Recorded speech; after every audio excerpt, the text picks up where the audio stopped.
Inclinemos nuestros rostros para orar. Querido Padre, te damos gracias por el gran privilegio que nos concedes de pertenecer a tu familia. Te damos gracias por la gloriosa esperanza de que algún día podremos vivir eternamente contigo en un mundo mejor. Pero mientras tanto, en este mundo, la gente muere. Y muchos se preguntan en cuanto al origen de la muerte, ¿por qué la gente muere? ¿Y cuándo será roto el poder de la muerte? Bendícenos, Señor, al estudiar este tema. Llaves que abren el misterio de la muerte. Te lo pedimos en el precioso nombre de tu Hijo, Cristo Jesús. Amén. Nuevamente, un saludo muy cordial a todos los que nos acompañan aquí en este local para este tema tan importante. También un saludo muy especial para todos los que están viendo este programa vía satélite por televisión. Nos alegra mucho que se hayan unido a nosotros para estudiar este tema tan crucial como lo es el tema que se titula Llaves que abren el misterio de la muerte. Y lo que vamos a hacer en nuestro tema es estudiar 10 llaves que abren el misterio de la muerte. Y vamos a llevar un orden muy lógico, secuencial en nuestro estudio. Siempre me da cierto temor decir que hay 10 partes, porque entonces la gente está contando y diciendo no faltan sino 2, no faltan sino 3, etcétera. Pero ojalá que no hagan eso, porque todos los puntos que vamos a estudiar son muy importantes. El primer punto que quiero tratar, la primera llave, es entender qué es la vida. Vamos a buscar en nuestras Biblias Génesis, el capítulo 2 y el versículo 7. Génesis, el capítulo 2 y el versículo 7. Aquí se habla de la creación del hombre, se habla del origen de la vida. Llave número 1, ¿qué es la vida? Dice allí, y leo, entonces Jehová Dios formó al hombre del polvo de la tierra y sopló en su nariz aliento de vida, y fue el hombre un ser viviente, o como dicen algunas versiones, un alma viviente. Ahora, aquí tenemos la definición que Dios da del origen de la vida. Primer punto que notamos es que la vida es un regalo de Dios, es un don de Dios. Adán y Eva no escogieron existir. Dios los creó por su propia voluntad o por su propio deseo y les dio la vida como un don o como un regalo. Quiero que noten aquí que hay varios elementos cruciales. Dice que Dios formó al hombre del polvo de la tierra, respiró en su nariz el aliento de vida y el hombre llegó a ser un alma viviente o, como dice aquí, fue el hombre un ser viviente. Ahora, para las versiones que traducen alma viviente, debo decirles que el texto no dice que Dios le dio al hombre un alma. Ni el texto dice que el hombre tiene un alma. El texto dice que el hombre es un alma o es un ser viviente. Y quiero que noten que el alma o el ser viviente se compone de dos cosas. Uno, el polvo de la tierra y en segundo lugar, el aliento de vida. Esas dos cosas, polvo de la tierra, aliento de vida, constituyen el alma o constituyen al ser viviente. El ser viviente entonces se compone de dos partes, polvo y aliento de vida. Así que hemos visto qué es la vida. Ahora necesitamos ir a nuestra segunda llave. ¿De qué está compuesto el cuerpo del hombre? Está incluido en cierto sentido esto en nuestro primer punto, pero lo menciono como un segundo punto o una segunda llave porque quiero que quede absolutamente claro. ¿De qué está compuesto el cuerpo del hombre? Leamos Isaías, el capítulo 64 y el versículo 8. Isaías 64 y el versículo 8. Dice aquí, hablando de la creación, ahora pues, Jehová, tú eres nuestro Padre, nosotros barro, y tú el que nos formaste. Así que obra de tus manos somos todos nosotros. ¿De qué está compuesto el cuerpo del hombre? El cuerpo del hombre está compuesto de, como dice en Génesis, de polvo, pero no es polvo seco, es polvo mojado, lo que llamamos barro. Y es barro de alfarero, porque Dios formó, es decir, Dios tomó el barro y con sus manos formó el cuerpo del hombre. Es decir, nuestra facultad física, nuestro cuerpo está compuesto de polvo. Y nuestro cuerpo es parte de lo que es el hombre cuando fue creado originalmente por Dios. Porque según leímos, Dios tomó polvo de la tierra y formó al hombre, el cuerpo del hombre, del polvo. Es decir, nuestro primer punto es que la vida es un don de Dios. Y el ser viviente se compone de polvo y aliento. Ahora hemos visto que nuestro segundo punto es que el cuerpo es lo que está compuesto de polvo o está compuesto de barro, como dice en Isaías 64:8. Nuestra facultad física, fisiológica, es de barro. Ahora vamos a nuestro tercer punto. Dicho sea de paso, ustedes están diciendo, vamos bien rápido, ya vamos por el 3. Bueno, algunos puntos van a exigir más tiempo. Pero el punto número 3 es, o la llave número 3, ¿qué es el espíritu que Dios le dio al hombre? Porque la Biblia dice que Dios puso en la nariz del hombre el espíritu de vida. El cuerpo era de polvo, no cabe duda alguna. Pero Dios puso también en el hombre, en ese cuerpo, puso el espíritu o el aliento de vida. Note lo que dice en el libro de Job, el capítulo 33, Job 33, y vamos a leer el versículo 4. Job 33 y el versículo 4. Antes de leer este versículo, necesito decirles que hay dos palabras hebreas, porque el Antiguo Testamento fue escrito en hebreo, dos palabras hebreas que son sinónimas, es decir, significan lo mismo básicamente. La primera palabra es la palabra aliento que encontramos en Génesis 2:7.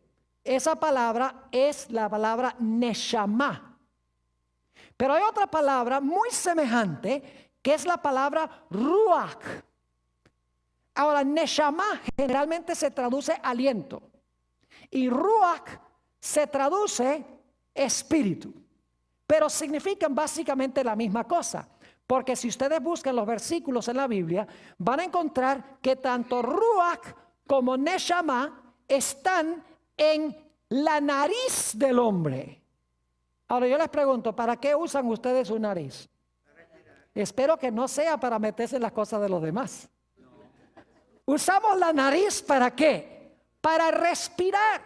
Entonces, ¿qué es el ruach o qué es el neshama? ¿Qué es el aliento o el espíritu que tenemos en la nariz? Es la facultad de ¿qué? La facultad de respirar. Note lo que dice Job 33 y el versículo 4.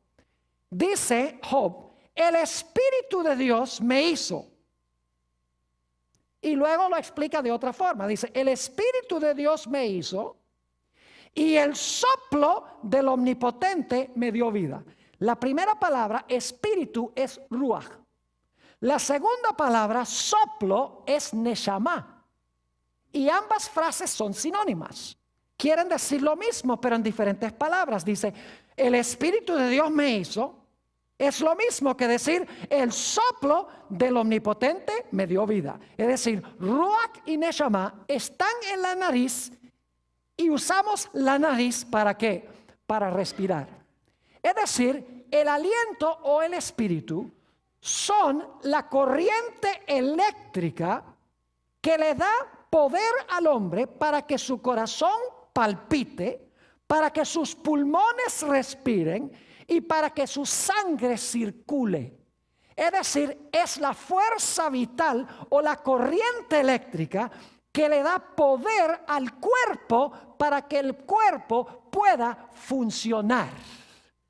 Es decir, que cuando Dios hizo al hombre, Dios hizo su cuerpo de polvo, el cuerpo estaba inerte. No podemos decir que el cuerpo estaba muerto, pero el cuerpo estaba inerte, estaba sin vida. Pero luego Dios a ese cuerpo le dio la facultad de respirar. Y ahora entonces, cuando empezó a respirar, el corazón latió, los pulmones respiraron y la sangre comenzó a circular porque Dios le había dado al cuerpo la energía vital. Ahora vamos a nuestra cuarta llave. La cuarta llave es la pregunta: ¿qué es el alma? Ya hemos visto que el cuerpo del hombre es de polvo. Hemos visto que Dios le dio al hombre el espíritu o el aliento, que es la corriente eléctrica que le da poder al cuerpo para funcionar. Pero la pregunta: ¿qué es el alma?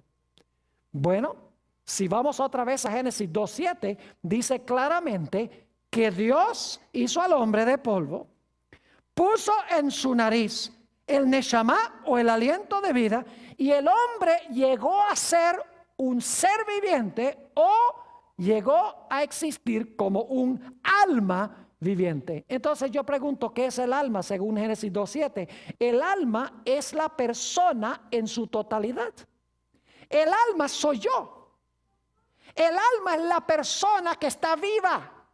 El cuerpo que tiene la capacidad de respirar, el cuerpo vivo funcionando, es el alma. El alma es cuerpo más aliento. Ahora voy a mencionarles solo de paso algunos versículos a donde se usa la palabra alma. En el Antiguo Testamento la palabra es nefesh. En el Nuevo Testamento la palabra griega es suje. Y voy a nada más mencionarles algunos versículos y otros los voy a leer sobre lo que es el alma.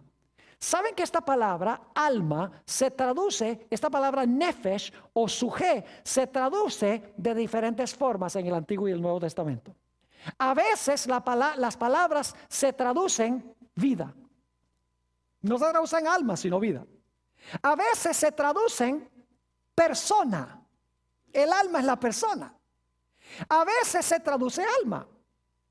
Y a veces se traduce con un pronombre personal, como vamos a ver dentro de unos momentos. Es decir, la idea de nefesh y suje es: el alma es la persona que está viva. La persona que tiene un cuerpo que está funcionando porque tiene el aliento de vida. Por ejemplo, en Génesis 9:4, no lo voy a buscar, solo voy a mencionar algunos versículos porque tengo mucho material que cubrir en este tema. Allí dice que la sangre del hombre es el alma, pero no se traduce alma, sino que se traduce vida. Pero es la mismita palabra nefesh que se usa en Génesis 2:7, ser viviente. Es decir, el alma del hombre está en su sangre. Se debe traducir no alma, sino que se debe traducir ¿qué? Vida. Y la mayoría de las versiones traducen viva, vida. Es decir, el alma es el ser vivo. En Génesis 12 y el versículo 5 encontramos que Abraham salió de Harán para Canaán. Y dice que se llevó a las personas que estaban en su casa. ¿Saben que esa palabra personas allí, que estaban en su casa, es la mismita palabra nefesh? Es decir, se llevó las almas que estaban en su casa. Obviamente no eran almas intangibles, invisibles, sino que eran ¿qué? Personas. Y se traduce esa palabra personas. Génesis 14:21 es otro ejemplo. El rey de Sodoma, cuando Abraham vuelve, habiendo rescatado a los rehenes que se habían llevado estos reyes enemigos, y trajo también todo lo que se habían robado junto con las personas, el rey de Sodoma le dice a Abraham, dice: quédate tú con los bienes y dame a mí las almas, o dame a mí las personas. Nuevamente la palabra que se traduce personas allí es la mismita palabra alma. Es decir, el alma es la persona viviente. Note lo que dice Génesis 35:18. Este texto sí lo voy a leer. Aquí está hablando en Génesis el capítulo 35 y el versículo 18 del nacimiento de Benjamín, hijo de Jacob. Y quiero que noten, mucha gente entiende mal este texto. Le ponen cosas que no están allí. Dice en el versículo 18: y aconteció que al salírsele el alma, porque la mamá murió, Raquel murió cuando nació Benjamín. Dice, y aconteció que al salirse el alma, y luego explica qué significa eso, pues ¿qué? Murió. Cuando usted es un alma, usted está ¿qué? Vivo. Cuando se le sale la vida, ¿qué pasa? Muere. Se puede traducir, y al salírsela la vida. Pero la versión traduce alma. Al salírsele el alma, pues murió. Llamó su nombre Benoni, mas su padre lo llamó Benjamín. Y algunas personas le agregan a esto y dicen, cuando salió su alma inmortal y se fue al cielo, allá consciente a alabar al Señor. El texto no dice eso. Sencillamente dice que se le salió la vida y luego explica qué significa. Murió, dice allí. Es decir, cuando a usted se le sale el alma o la vida que está en la sangre, porque la sangre circula el oxígeno, ¿cuál es el resultado? El resultado es la muerte. Levítico 17:11. Noten cómo se traduce esta palabra en 3 formas distintas en el mismo versículo. Qué interesante. Levítico 17:11. En el mismo versículo, la misma palabra se traduce de 3 diferentes formas. Dice, porque la vida, esa es la palabra nefesh, porque la vida de la carne en la sangre está. Y yo os la he dado para hacer expiación sobre el altar por vuestras almas. La misma palabra. Y la misma sangre hará expiación de la persona. La misma palabra. Es decir, esta misma palabra nefesh se traduce vida, almas o persona. ¿Qué es el nefesh entonces? El nefesh es una persona que está ¿qué? Una persona que está viva. No es algo que el hombre tiene por dentro, sino que es la totalidad del hombre, del ser vivo. Hechos 7 y el versículo 14 usa otra palabra, la palabra griega, suje. Y note lo que dice Hechos 7 y el versículo 14. Está hablando de José. Dice, José hizo venir a su padre Jacob y a toda su parentela en número de 75 suje. 75 ¿qué? Personas, dice en la versión del 60. Algunas versiones dicen 75 ¿qué? 75 almas. ¿Qué eran las almas? Las almas eran sencillamente personas vivas. El alma no es parte del hombre. El alma es el hombre vivo. ¿Está claro ese punto? Porque el mundo cristiano dice que el alma es algo que el hombre tiene por dentro de su cuerpo, que sale en el momento de la muerte. Ahora, ¿saben que la palabra suje en el Nuevo Testamento también se traduce con un pronombre personal? Fíjense en Mateo 16 y el versículo 26. Mateo 16, 26. Y luego vamos a comparar Lucas 9 y el versículo 25. Y vamos a comparar esos 2 versículos. Dice en Mateo 16, 26. Está hablando Jesús. Porque ¿qué aprovechará al hombre si ganare todo el mundo y perdiere su alma? Fíjense que Mateo dice, ¿de qué vale que se gane todo el mundo y pierda su alma? Pero vamos a ver cómo lo dijo Jesús en Lucas 9:25. Dice allí, pues ¿qué aprovecha al hombre si gana todo el mundo y se destruye o se pierde a sí mismo? ¿Qué es el alma? El alma soy yo mismo cuando se comparan los 2 versículos. Porque uno dice perdiere su alma, el otro dice se pierde a sí mismo. El alma soy yo, un ser vivo. Noten también Mateo, el capítulo 2 y el versículo 20. Está hablando de Herodes que quería matar a Jesús.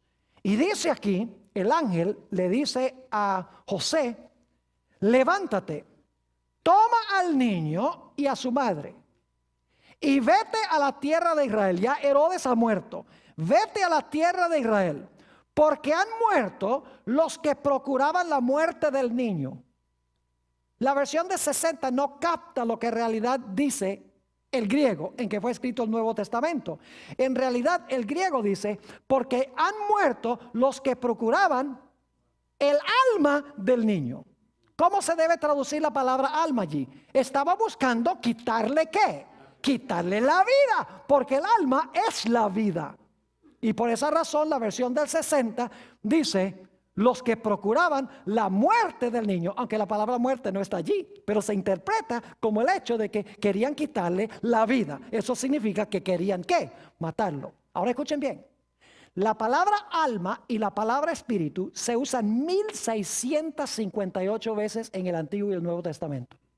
Y ni una sola vez, ni una de esas 1658 veces se usa la palabra alma o la palabra espíritu con la palabra inmortal o consciente.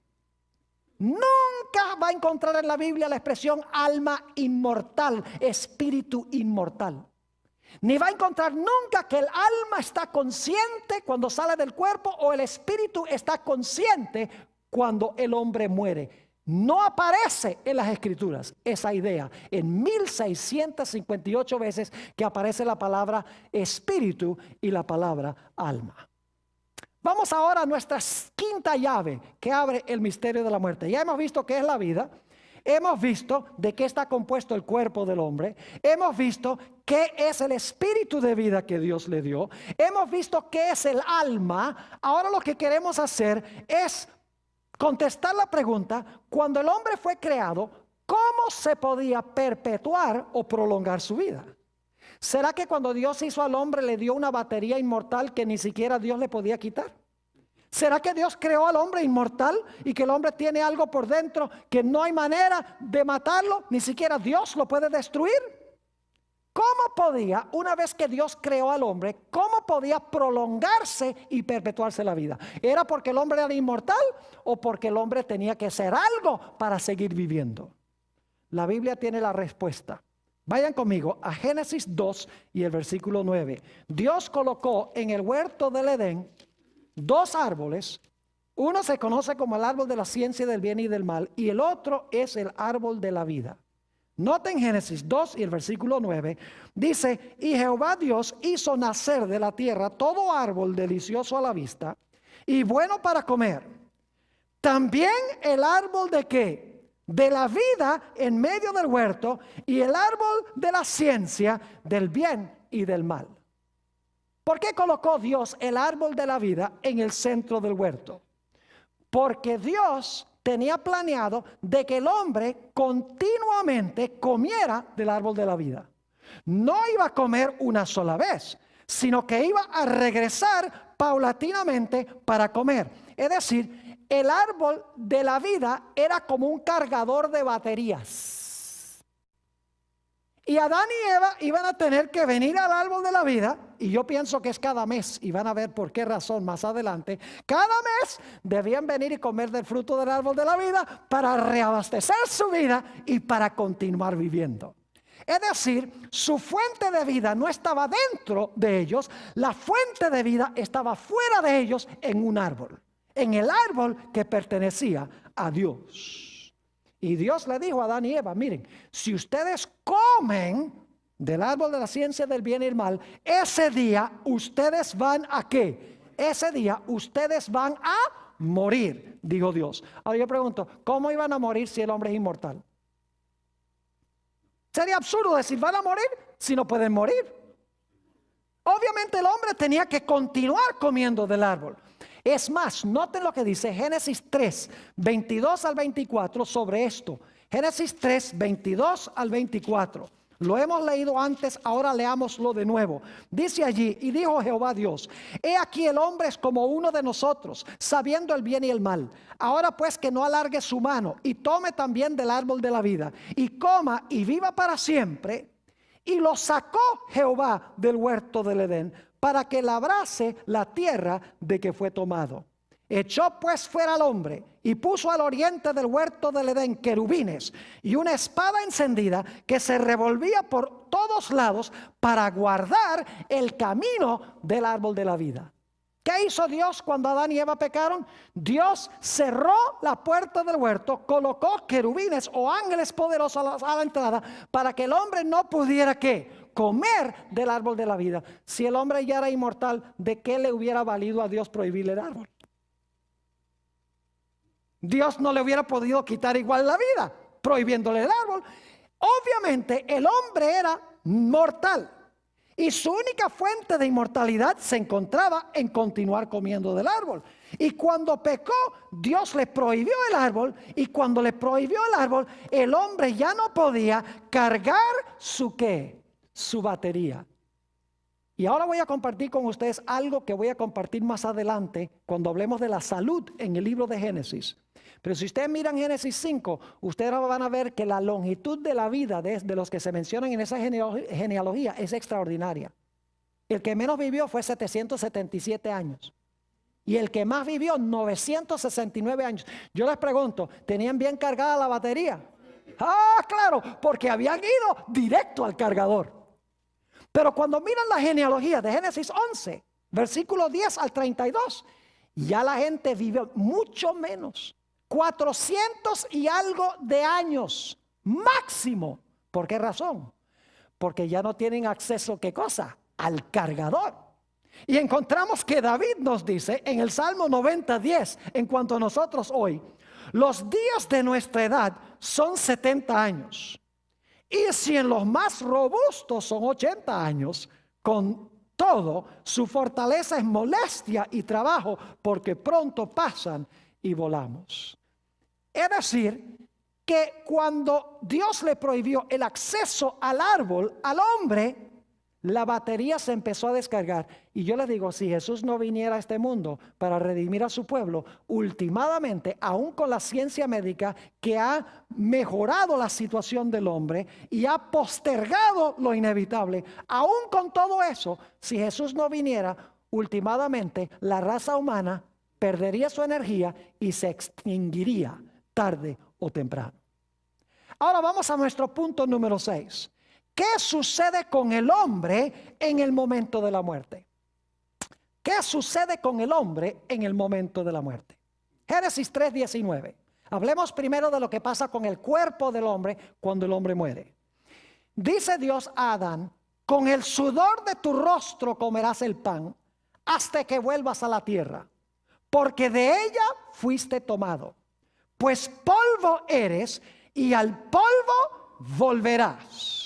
¿Qué pasa con el cuerpo del hombre cuando el hombre muere? El cuerpo regresa ¿a dónde? Regresa al polvo. Y dicho sea de paso, cuando Dios dijo, ciertamente morirás, estaba diciendo la verdad. Porque cuando ustedes van a Génesis 5, van a encontrar que cada persona que se menciona en la genealogía de los justos dice, y murió, y murió, y murió, y murió, y murió, y murió. Lo dice 9 veces. Hay uno solo que no murió, que es Enoc. Más adelante vamos a hablar de Enoc y por qué no murió.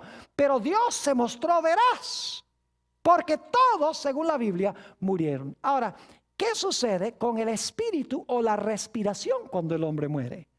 Vamos a Eclesiastés, el capítulo 12 y el versículo 7. Eclesiastés, el capítulo 12 y el versículo 7. Dice aquí el sabio Salomón, y el polvo vuelve a la tierra. Ya notamos eso, ¿verdad? El cuerpo vuelve al polvo. El polvo vuelve a la tierra como era. Y el espíritu vuelva a Dios que lo dio. Es decir, Dios respira la capacidad de ¿qué? La capacidad de respirar. El hombre ya no respira. Y por lo tanto el cuerpo muere y el cuerpo regresa ¿a dónde?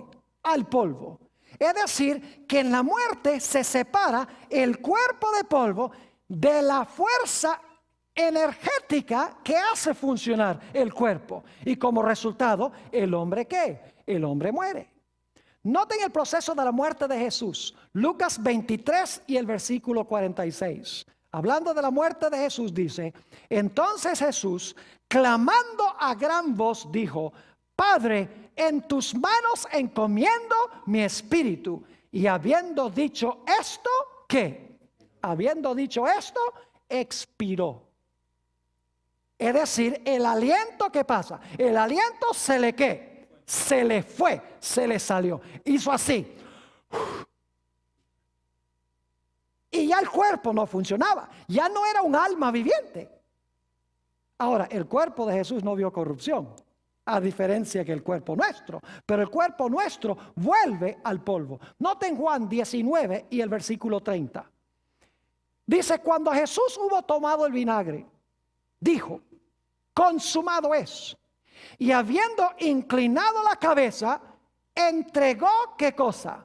Entregó el Espíritu. Es decir, dejó de ¿qué?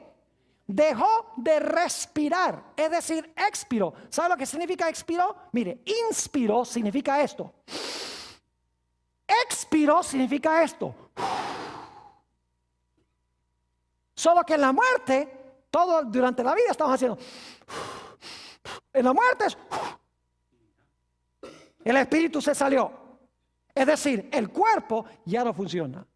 Note lo que dice Hechos 12 y el versículo 23. Hechos 12, 23 está aquí hablando de la muerte de Herodes, quien no glorificó a Dios. Y dice allí, al momento, si tú comes del árbol, ¿tú vas a qué? Ese mismo día vas a morir. Mas del árbol de la ciencia y del bien y del mal no comerás, porque el día que de él comieres, ¿qué va a pasar? Morirás. Yo pregunto, ¿Adán y Eva murieron ese mismo día? Espiritualmente sí, pero ¿murieron en todo sentido de la palabra? No. ¿Por qué no murieron ese día? Ya hemos visto en temas anteriores. Génesis 3:21 nos dice que ese día hubo 2 sacrificios. No dice 2, pero dice vestiduras de pieles en plural. Eran 2 pecadores. Se mataron animales. Y esos animales representaban ¿qué cosa? Representaban la muerte de Cristo Jesús en la cruz del Calvario para salvar al hombre. Es decir, estaba indicando de que Jesús iba a tomar la muerte que nos pertenece a nosotros para que nosotros pudiésemos recibir su vida. Note lo que dice 1 de Pedro 1, 18 al 20. Dice, sabiendo que fuisteis rescatados de vuestra vana manera de vivir, la cual recibisteis de vuestros padres, no con cosas corruptibles como oro o plata, sino con la sangre preciosa de Cristo, como de un cordero sin mancha ni contaminación, ya destinado desde antes de la fundación del mundo, pero manifestado en los postreros tiempos por amor de vosotros. Es decir, esos sacrificios representaban ¿a quién? A Jesús, quien iba a ser sacrificado como un cordero sin mancha, que iba a sufrir la muerte que yo debo sufrir. Y de esa manera iba a derrotar la muerte y darme la esperanza de vida eterna. En 2 Timoteo 1 y el versículo 10 nos dice que Jesús quitó la muerte y sacó a la luz la vida y la inmortalidad por el Evangelio. Nos dice en 1 de San Juan 5, 11 y 12, y este es el testimonio que Dios nos ha dado, vida eterna. Y esta vida está en su Hijo. El que tiene al Hijo, tiene la vida. El que no tiene al Hijo de Dios, no tiene ¿qué? La vida. Yo pregunto, ¿hay esperanza después de la muerte? Claro que sí. ¿Para quiénes? Para los que están en Cristo. No tienen que morir porque Jesús murió.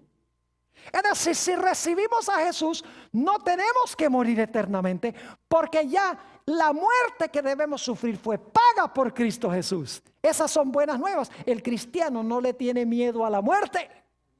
Noten 1 de Corintios 15, 16 al 19. Porque si los muertos no resucitan, tampoco Cristo resucitó. Y si Cristo no resucitó, vuestra fe es vana. Aún estáis en vuestros pecados. Entonces también los que durmieron en Cristo perecieron. Si en esta vida solamente esperamos en Cristo, somos los más dignos de conmiseración de todos los hombres. Es decir, porque Cristo murió y resucitó, nosotros también, si morimos y estamos en Él, resucitaremos. Jesús dijo, porque yo vivo, vosotros también ¿qué? Viviréis. Ahora la pregunta clave es, ¿cuándo es que esta muerte va a ser derrotada y va a ser rota? Ahora, yo tengo ahora, si estoy en Cristo, la garantía de vida, pero eso no significa que no voy a morir físicamente. Puede ser que yo muera, voy al sepulcro, pero mi vida está garantizada con Jesús. Es decir, mi nombre está anotado en el libro de la vida, del Cordero, como dice la Biblia. Y cuando Cristo venga, entonces me va a dar inmortalidad. Como dice en Juan 14, 1 al 3, no se turbe vuestro corazón. ¿Creéis en Dios? Creed también en mí. En la casa de mi Padre muchas moradas hay. De otra manera os lo hubiera dicho. Voy pues a preparar lugar para vosotros. Y si me fuere y os aparejare lugar, vendré otra vez y os tomaré a mí mismo, para que donde yo estoy, vosotros también estéis. Yo pregunto, ¿cuándo es que vamos a estar con Jesús? ¿En el momento cuando morimos o en el momento cuando Cristo venga? Cuando Cristo venga. Dice, vendré otra vez, os tomaré a mí mismo, para que donde yo estoy, vosotros también estéis. La mayoría de las iglesias dice que cuando una persona muere en Cristo, inmediatamente se fue para el cielo. Entonces mi pregunta es, si ya se fue al cielo, ¿a qué viene Cristo a buscarlo? Aquí nos dice que cuando Jesús venga otra vez, es que su pueblo va a ir al cielo con él. Lo cual significa que no fueron en el momento de la muerte. La vida eterna les fue garantizada porque estaban en Jesús. Pero después de un periodo de dormir o de silencio, son resucitados cuando Jesús venga. Note lo que dice Primera de Tesalonicenses 4 y los versículos 15 al 17. Este es el famoso pasaje de la resurrección. Primera de Tesalonicenses, el capítulo 4 y los versículos 15 al 17. Dice aquí el apóstol San Pablo esto. Por lo cual os decimos esto en palabra del Señor, que nosotros que vivimos, que habremos quedado hasta la venida del Señor, no precederemos a los que durmieron. Es decir, los que estamos vivos cuando Jesús venga, no vamos a ir al cielo antes de ¿quiénes? Antes de los muertos. Versículo 16. Porque el Señor mismo con voz de mando, con voz de arcángel y con trompeta de Dios, descenderá del cielo y los muertos en Cristo resucitarán primero. Pregunta, ¿cuando murieron tenían la garantía de vida ya? Jesús dijo, cuando yo venga voy a resucitar a este. Porque este es mío, porque este tiene la vida, porque me recibió. Claro que sí. Los muertos en Cristo resucitarán primero. Luego nosotros, los que vivimos, los que hayamos quedado, ahora escuchen bien, seremos arrebatados juntamente con ellos en las nubes para recibir al Señor en el aire. Y así estaremos siempre con el Señor. Pregunta, ¿cuándo es que los muertos van a ir al cielo? ¿Van al cielo antes que los vivos? No. Porque dice que los vivos no irán antes que los muertos, ni los muertos irán antes que los vivos. Dice que ambos serán arrebatados en las nubes para recibir a Jesús en el aire, para luego estar siempre con el Señor. Significa entonces que vamos a estar siempre con el Señor, no en el momento de la muerte, sino en el momento cuando Cristo venga a resucitar a los muertos. Si ya fuimos al cielo cuando nos morimos, ¿a qué viene Jesús a buscarnos? ¿Están entendiendo lo que estoy diciendo? Es de crucial importancia este asunto porque muchos lo tienen mal entendido. Jesús dijo en San Juan 11, 25 y 26. San Juan 11, 25 y 26. Escuchen esto. Yo soy la resurrección y la vida. El que cree en mí, ahora escuchen bien, aunque esté muerto, vivirá. Yo pregunto, si recibimos a Jesús, ¿aún podemos morir? Según el texto dice, aunque estuviera muerto, ¿qué cosa? Vivirá. Y todo, ahora explica lo que significa. Y todo aquel que vive y cree en mí, no morirá eternamente. Puedes morir ahora en el periodo interino, pero si recibiste a Jesús, te va a resucitar y no morirás eternamente, porque te va a levantar de los muertos. Noten Juan 6 y el versículo 40, la misma idea. Y esta es la voluntad del que me ha enviado, que todo aquel que ve al Hijo y cree en Él, tenga vida eterna. Es decir, cuando yo recibo a Jesús, ¿qué tengo? Vida eterna. Pero ahora escuchen lo que dice la última parte del versículo. Y yo le resucitaré en el día postrero. ¿Puede usted tener vida eterna y morir igual? ¿Y pasar un periodo de silencio después de la muerte? ¿De dormir después de la muerte? Claro que sí. Pero Jesús dice, tú tienes garantizada la vida y te resucitaré en el día postrero. La esperanza del cristiano no está en el alma irse al cielo cuando la gente se muera. La esperanza del cristiano es que aunque muera, cuando Cristo venga, lo va a resucitar y lo va a llevar al reino con Él. Ahora necesitamos ir a la llave número 9. ¿Cómo se perpetuará la vida cuando resucitemos. ¿Cómo se va a perpetuar la vida cuando resucitemos? ¿Será que vamos a tener inmortalidad propia nuestra? No derivada, sino propia nuestra. La respuesta es que no. Note lo que dice Apocalipsis 21:4. Vamos rápidamente a Apocalipsis 21 y el versículo 4. Nos habla de cómo va a ser la vida en la tierra nueva, en la nueva Jerusalén. Dice allí en Apocalipsis 21 y el versículo 4, enjugará Dios toda lágrima de los ojos de ellos. Y ya no habrá muerte, ni habrá más llanto, ni clamor, ni dolor, porque las primeras cosas pasaron. Noten que dice que ya no habrá más ¿qué? Ya no habrá llanto, ni clamor, ni ¿qué? Ni dolor, ni muerte, dice aquí. Ahora yo pregunto, ¿por qué razón no va a haber muerte? Vayan conmigo a Apocalipsis 22 y el versículo 2. Apocalipsis 22 y el versículo 2. Dice, en medio de la calle de la ciudad y a uno y otro lado del río estaba el árbol de la vida, que produce 12 frutos, dando cada mes su fruto, y las hojas del árbol eran para la sanidad de las naciones. ¿Qué es lo que está en la ciudad? Lo que está en la ciudad es el árbol de la vida. ¿Estaba en el huerto del Edén? ¿Estará en el nuevo huerto del Edén? Claro que sí. Es decir, que va a haber un árbol de la vida que produce su mes cada qué. Su fruto cada qué. Cada mes. ¿Y qué va a hacer el pueblo de Dios? Hemos leído Isaías 66, 22 y 23. Vayan conmigo ahí un momento. Isaías 66 y el versículo 22 y 23. Vale la pena leerlo de nuevo. Es decir, nuestra vida no va a ser propia. Nuestra vida va a ser derivada. Vamos a tener que ir al cargador de baterías. Nuestra inmortalidad será contingente, derivada de Dios, de su árbol. Noten Isaías 66 y el versículo 22 y 23. Dice aquí, porque como los cielos nuevos y la nueva tierra que yo hago permanecerán delante de mí, dice Jehová, así permanecerá vuestra descendencia y vuestro nombre. Y ahora escuchen, y de mes en mes. ¿Por qué vamos a ir de mes en mes? Porque cada mes el árbol produce ¿qué? Su fruto. Dice, y de mes en mes, y de día de reposo en día de reposo, vendrán todos a adorar delante de mí, dijo Jehová. Es decir, en la tierra nueva va a haber el árbol de la vida. Y tendremos que ir cada mes, ¿para qué? Para comer del árbol de la vida. Y al comer del árbol de la vida, de esa manera continuaremos viviendo para siempre. Note lo que dice Apocalipsis 2 y el versículo 7 sobre este aspecto de comer del árbol de la vida. Dios promete, Dios hace una promesa linda. Apocalipsis el capítulo 2 y el versículo 7. Es una promesa que hace a las 7 iglesias. Y dice aquí en el versículo 7, la promesa que da a la iglesia de Éfeso, dice, el que tiene oído, oiga lo que el Espíritu dice a las iglesias.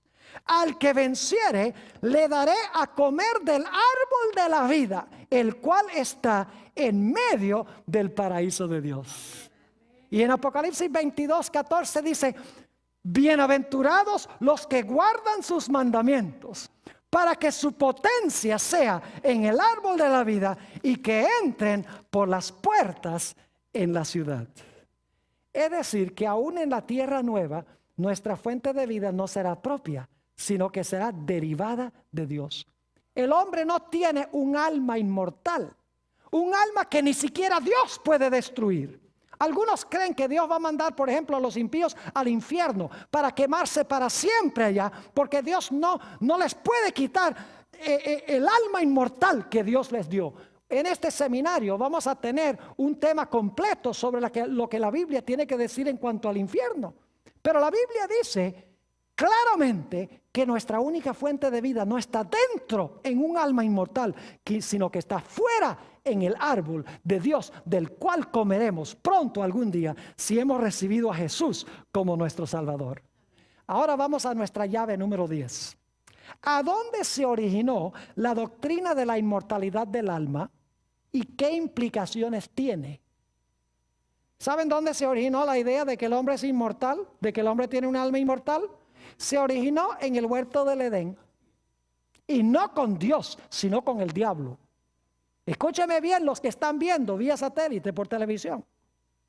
El diablo le dijo a Eva, ¿no qué? No moriréis, mas seréis como dioses, sabiendo el bien y el mal. ¿Quién fue el que dijo que el hombre es inmortal? No fue Dios, sino que fue ¿quién? Satanás. Y escuchen lo que les voy a decir. Hay varias implicaciones muy serias de esta doctrina que se enseña en la iglesia cristiana de que el alma del hombre es inmortal. En primer lugar, esta falsa doctrina glorifica al hombre. Le atribuye al hombre lo que le pertenece solamente a Dios. ¿Saben que los teólogos dividen los atributos de Dios en atributos comunicables e incomunicables? Los comunicables, los atributos comunicables de Dios son los que Él comparte con nosotros, como amor, misericordia, bondad. Nosotros podemos tener todas esas características. Los atributos incomunicables son como, por ejemplo, omnipotencia. Es propio de Él. Omnisciencia, saber todo. Omnipresencia. Y los teólogos dicen, omnipresencia, omnisciencia, omnipotencia, esos le pertenecen solamente a Dios. Entonces, y cuando uno le dice, ¿y la inmortalidad? Ah, no, ese sí es nuestro. No. La inmortalidad es un atributo también que pertenece por naturaleza ¿a quién? Por naturaleza a Dios. Y decir que el hombre lo tiene es restarle gloria y honra a Dios y es atribuírselo al hombre. Además, esta falsa doctrina lo que hace es convertir a Dios en un mentiroso. Porque Dios dijo, vas a morir. Y el que dice que no va a morir, dice que Dios es un mentiroso. Además de eso, hace innecesario el sacrificio de Cristo. Porque si yo ya tengo inmortalidad, ¿para qué va a morir Cristo para darme lo que ya tengo? Además de eso, reduce la importancia de cuidar el cuerpo, porque los cristianos dicen, no, el cuerpo lo que es un cascarón para el alma. Y por lo tanto, no es importante cuidar el cuerpo, lo importante es cuidar el alma. Y por lo tanto, descuidan el cuerpo. Vamos a encontrar en nuestro estudio sobre la salud que la mejor forma de cuidar el alma es cuidando el cuerpo, porque el alma se desarrolla a través del cuerpo y solamente a través del cuerpo. Además, esta falsa doctrina le resta importancia a la segunda venida de Jesús. Porque si yo soy inmortal y cuando me muero me voy al cielo, ¿para qué voy a estar esperando que Cristo venga? Y finalmente, esta falsa doctrina le abre la puerta de la iglesia al espiritismo. La idea de que los muertos, si usted cree que los muertos no están muertos, entonces usted va a creer de que es posible que los muertos regresen a comunicarse con los vivos, como están enseñando muchas iglesias hoy en día. Yo doy gloria a Dios que Dios ha dejado claro este tema en cuanto a la muerte. Y especialmente le doy gloria y honra a Dios, porque Él promete que si recibimos a Jesús como nuestro Salvador y Señor, podremos vivir eternamente en la patria celestial con Él.